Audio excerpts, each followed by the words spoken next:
ఈ నెల 27న జరిగే బీఆర్ఎస్ రజతోత్సవ మహాసభకు ఏర్పాట్లు ముమ్మరంగా జరుగుతున్నాయని మాజీ ఎమ్మెల్యే పెద్ది సుదర్శన్ రెడ్డి తెలిపారు.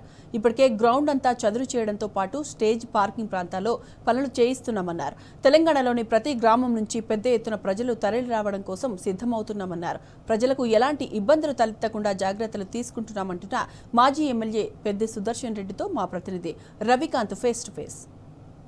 వరంగల్ ఎల్కతుర్తిలో జరిగేటువంటి బీఆర్ఎస్ రజతోత్సవ సభకు సంబంధించినటువంటి ఏర్పాట్లన్నీ కూడా ముమ్మరంగా కొనసాగుతున్న సందర్భం మనం చూస్తూ ఉన్నాము. ప్రస్తుతానికైతే స్టేజ్కి సంబంధించినటువంటి ఏర్పాట్లు కూడా కొనసాగుతూ ఉన్నాయి. అక్కడ అన్ని ఏర్పాట్లు కూడా పూర్తిగా పార్కింగ్ సంబంధించి కావచ్చు, సభాస్థలికి సంబంధించి కావచ్చు, అన్ని ఏర్పాట్లు కూడా చకచకా కొనసాగుతున్న సందర్భం మనం చూస్తూ ఉన్నాము. క్షేత్రస్థాయిలో ఎవరైతే బాధ్యులుగా ఉన్నటువంటి నాయకులంతా కూడా ఇక్కడ దగ్గర ఉండి పనులను ఎప్పటికప్పుడు పర్యవేక్షిస్తున్న పరిస్థితి. ఉదయం 6 గంటల నుంచి మొదలుకుంటే సాయంత్రం వరకు కూడా పనులను పర్యవేక్షిస్తున్న సందర్భం మనం చూస్తూ ఉన్నాం. మనతో పాటు పెద్ది సుదర్శన్ రెడ్డి గారు ఇప్పటి వరకు ఎట్లా జరిగినాయి పనులు, ముఖ్యంగా ఇంకో మరో 10 రోజులు ఉన్న సందర్భంలో సభాస్థలి కావచ్చు, పూర్తిగా పార్కింగ్ సంబంధించినటువంటి ఏర్పాట్లు ఏ విధంగా ఉండబోతున్నాయి?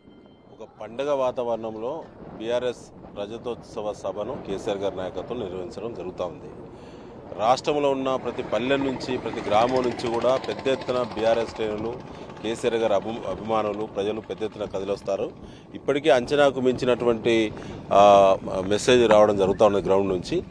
రోజువారీ విశ్లేషణలో భాగంగా కేసీఆర్ గారికి వచ్చేటువంటి రిపోర్టు, తెలంగాణ భవన్కి వచ్చేటువంటి రిపోర్ట్ ఏంటంటే లక్షలాదిగా వివిధ పద్ధతుల్లో కదిలొచ్చేటువంటి అవకాశం ఉన్నది.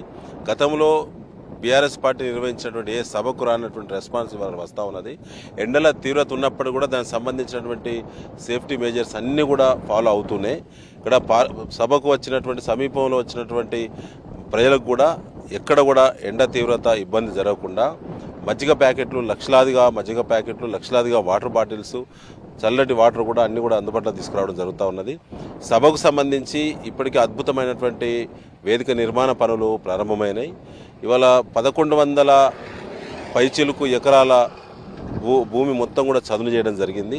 దాంట్లో internal roads, approach roads, road పొడుగుతా కూడా ర్యాప్స్ నిర్మాణం పనులు పూర్తి దశకు రావడం జరిగింది. ఎలక్ట్రిసిటీ వర్క్ ఆల్మోస్ట్ స్టార్ట్ కావడం జరిగింది. సౌండ్స్, లైటింగ్ సంబంధించి కూడా పనులు వేగవంతం చేయడం జరుగుతూ ఉన్నది.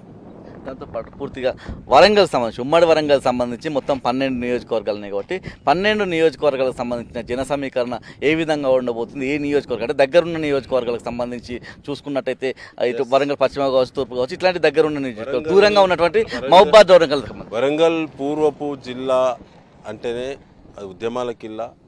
జనసందోహం ఒక్క చోటన ప్రజల డిమాండ్తో చేరడం అనేది అద్భుతమైనటువంటి ఆకర్షించేటువంటి జిల్లా, బాగా చైతన్యం ఉన్నటువంటి జిల్లా, సభలకు వచ్చేటువంటి ఆడియన్స్ కల్చర్ ఎక్కువ ఉన్నటువంటి జిల్లా ఈ రాష్ట్రంలో వరంగల్. ఇవాళ వరంగల్ వేదికగా చెలో వరంగల్ పిలుపునిచ్చి ఎలకతుర్తి ఎక్స్ రోడ్లో ఈ సభ నిర్వహించే గొప్ప అవకాశం మాకు కల్పించినటువంటి కేసీఆర్ గారికి మేము రుణపడి ఉంటాం. తప్పకుండా ఈ సభ వారి నమ్మకాన్ని, వారి విశ్వాసాన్ని పొందే విధంగా అద్భుతమైనటువంటి ఏర్పాట్లు, వారికి నచ్చినటువంటి విధంగా వారు ఇచ్చిన డైరెక్షన్లో ఏర్పాట్లు చేసినాం. ప్రతి ఊరు వాడ కదులుతూ ఉంది. ఉమ్మడి వరంగల్ జిల్లా మొత్తం కూడా లక్షలాదిగా కదిలొచ్చేటువంటి అవకాశం ఉన్నది. దానికి సంబంధించినటువంటి సన్నాహక సమావేశాలు నియోజకవర్గ స్థాయిలో పూర్తయినాయి, మండల స్థాయిలో పూర్తయినాయి. గ్రామాల్లో విపరీతంగా గ్రామ స్థాయి సమావేశాలు జరుగుతూ ఉన్నాయి. వెహికల్స్ డిమాండ్ మేరకు ఏ రకమైన మోడ్ ఆఫ్ ట్రాన్స్పోర్టేషన్ కూడా ఎక్కడ కూడా అందుబాటులో దొరకడం లేదు. ఉన్నంతలో ఏది దొరికితే అది పట్టుకొని రావాల్సిందే అనేటువంటి ఒక పద్ధతిలో ఇవాళ లక్షలాదిగా ప్రజలు కదిలి రావడానికి సంసిద్ధంగా ఉన్నారు. మొత్తంగా చూస్తే లక్షలాది మంది ప్రజలంతా కూడా ఈ సభకు వచ్చేందుకు సంసిద్ధంగా ఉన్నారని చెప్పి పెద్ది సుదర్శన్ గారు చెప్తా ఉన్నారు. సంజీవ్తో రవికాంత్, టీ న్యూస్, ఎల్కతుర్తి సభా ప్రాంగణం నుంచి హన్మకొండ జిల్లా.